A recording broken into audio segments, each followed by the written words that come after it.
दर्शकों नमस्कार, मैं हूं निशान भाई। आप देख रहे हैं एमएनएस न्यूज। दर्शकों, मैंने आपको बताया था कि 28 जनवरी को एक हवाई दुर्घटना होती है और दुर्घटना होने के बाद उसमें हमारे महाराष्ट्र राज्य के सबसे लोकप्रिय नेता अजित दादा पवार इनका दुखद निधन हो जाता है।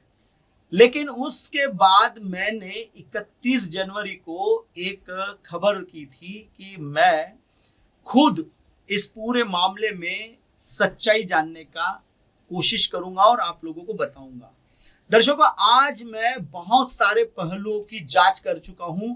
अमेरिका का एक जब हादसा होता है और वो जब जल जाता है तो उसके ऊपर की एक पेंट की परत जलती है।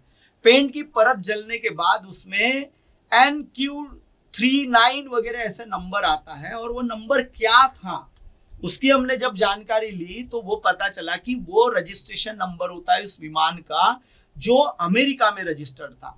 दर्शकों, पहली बात तो आपको बता दूं कि यह जो विमान था, यह विमान DGCA जो हमारे देश में वैमानिक पूरी व्यवस्था को संभालते हैं, उन्होंने इस विमान को इनलीगली तरीके से रजिस्टर्ड किया हुआ था। क्या अजित दादा खुद गद्दारी के जिम्मेदार है? यह सबसे बड़ा सवाल है। अजित दादा की मौत दुर्घटना है या दुर्घटना बनाई गई है, इस पर सवाल अभी जारी है। महाराष्ट्र की राजनीति अब से चल रही है दुर्घटना या राजदूत। दर्शकों, आपको बता दूं तो कि दादा के परिवार के विधायक रोहित पवार ने इस बारे में कुंदा है कि उनकी राय में वह घायल है। केवल ये धोखा किसने और क्यों किया, जब कोई इस बारे में बात नहीं कर रहा है। अब हेडिंग ऐसे लगेंगी कि दादा अपने विश्वासघात के लिए खुद जिम्मेदार है। क्या दादा ने अपने विमान को मारा था? क्या दादा को पहले से ही यह सब कार्यस्थल पता था?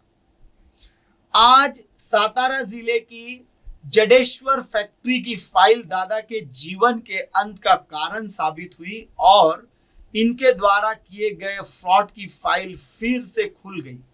यही कारण है कि क्या हुआ, आज कुछ ऐसा ही कहा गया है।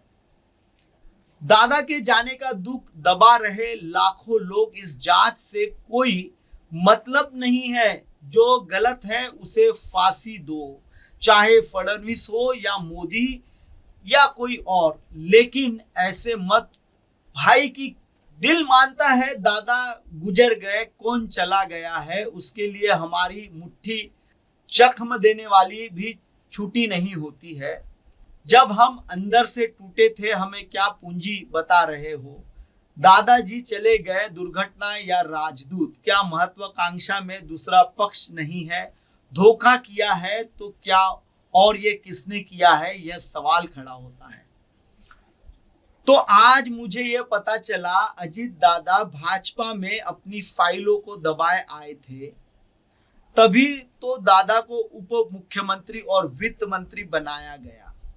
दादा की सफाई हो गई थी, लेकिन अमित शाह की बात सातारा जिले के कोरेगांव में जगेश्वर कारखाने के केंद्र में जाने के बाद इस भ्रष्टाचार के बावजूद इस फाइल को बंद किया बिना जारी रखे। ऐसे में तब अजित दादा ने सोचा कि मैं बीजेपी के साथ फाइल डिलीट करने आया हूं, लेकिन वो फाइल बंद नहीं करेंगे।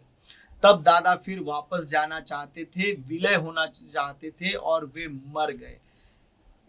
संजय राउत ने आज बोला था कि जगेश्वर की फैक्ट्री और अजित दादा के राजदूत के नेटवर्क कनेक्शन, राजदूत रोहित पवार के इस संदेश और शायद जागेश्वर की फाइल घोटाला, इसी सीक्वेल को क्लोज अप बताकर अजित दादा जागेश्वर फैक्ट्री की फाइल में फंस गए और उनको अपनी फाइल नहीं छूटने की वजह से असुविधा हो गई। फिर उन्होंने कहा मेरे पास भी बीजेपी की फाइल है और उन पर हमला किया गया। आज की बात बता दूं कि दर्शकों, बहुत सोच समझकर यह पूरा षड्यंत्र रचा गया था।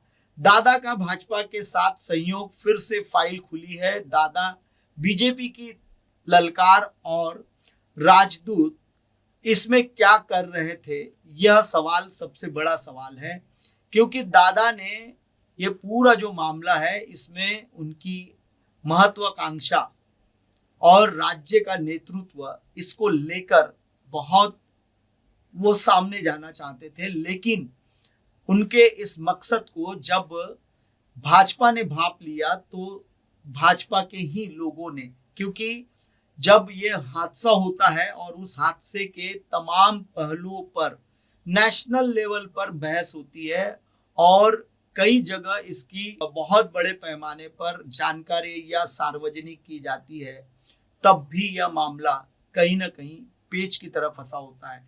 दर्शकों, आपको बता दूं कि अजीत दादा पवार एक ऐसी शख्सियत थे कि वो रातों रात तख्त पलटने की ताकत रखते थे। जैसे केंद्र की राजनीति में शरद चंद्र पवार साहब का रोल होता है, वैसा ही सेम रोल अजीत दादा पवार साहब का हो रहा था।